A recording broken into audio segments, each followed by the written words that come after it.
নমস্কার বন্ধুরা, আমার চ্যানেলে সবাইকেই স্বাগতম। দেখো, আমার জারবেরা গাছ, একদম ছোট জারবেরা গাছ, 1.5-2 মাস হয়েছে প্রতিস্থাপন করেছি। তোমাদের কিন্তু প্রতিস্থাপনের ভিডিও দিয়েছি। দেখো, কুড়ি চলে এসেছে। এর আগেও এই লাল জারবেরাটায় কুড়ি এসেছিল, আমি কেটে দিয়েছিলাম, আবার কুড়ি চলে এসেছে।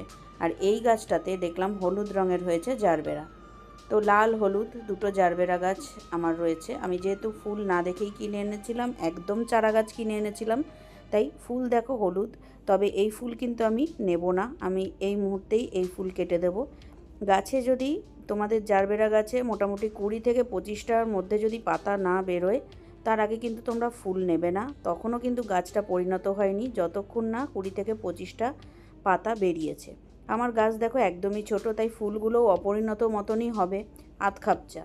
তাই আমি ফুল একদমই নেব না। এর পেছনে গাছ অনেক এনার্জি নষ্ট করে, সেই এনার্জি আমি গাছের শেষ হতে দেব না। তার বদলে পাতা বের করবে এবং গাছ আরও সবুজ হবে। এই ছোট অবস্থায় অনেকেই ফুল নেয়। ফুল যদি নাও, গাছের কিন্তু অবস্থা খুবই খারাপ হয়ে যাবে, একদম অপ্রাপ্ত বয়স্কই থাকবে, গাছ বড় হবে না। আর সঙ্গে সঙ্গে কিন্তু ফুল নেওয়ার পরেই ক্লোরোসিস হয়ে যাবে, পাতা এমন সবুজ থাকবে না।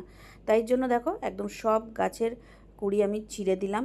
আর 15 দিনে একবার এপসাম সল্ট স্প্রে করবে। আর খাবার হিসেবে আমি কিন্তু এই গাছে আমার যে জৈব সার সেটাই প্রদান করি।